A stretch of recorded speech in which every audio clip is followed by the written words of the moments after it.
সন্ধে প্রায় 6টা বেজে গেছে। তখন ব্রাইডকে সাজাতে গিয়ে দেখি ব্রাইড আমাকে বলছে, দিদি তুমি এখন বসে থাকো একটু, আমি এখন সাজবো না, আমি একটু পরে সাজবো।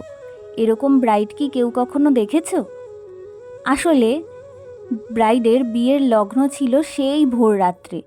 তার জন্য ও ভাবছিল যে এত তাড়াতাড়ি সেজে কি করব, এখন সেজে বসে থাকলে তো মেকআপটা নষ্ট হয়ে যাবে ভোর রাত হতে হতে, তাই জন্য একটু দেরি করেই সাজি। যেই কথা সেই কাজ, আমিও বসে আছি কিছুক্ষণ।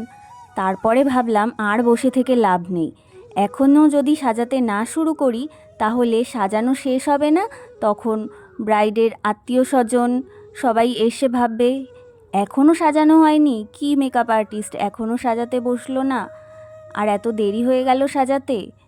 তো তাই ভেবে আমি সাজানো শুরুই করে দিই তারপরে।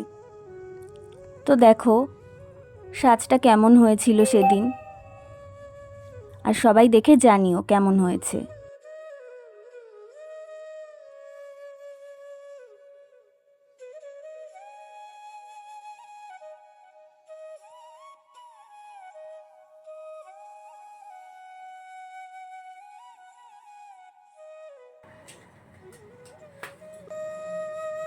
এবার বলো তোমার আজকে সেজে কেমন লাগলো? ভীষণ ভালো লেগেছে, আমি খুব স্যাটিসফাইড। আমি পুরোটাই দিদির উপরে ছেড়ে দিয়েছিলাম, শুধু কলকাটা বলেছিলাম যে আমাকে সাবেকি কলকা করে দেবে, তো দিদি আমাকে সেটাই করে দিয়েছে। আমি দিদির কাছে ভালো সেজে খুব ভালো লেগেছে। তোমাদেরও যদি আমার সাজ পছন্দ হয়ে থাকে আর এরকম যদি সাজ পেতে চাও তাহলে দিদিকে অবশ্যই ফোন করে কন্ট্যাক্ট করো।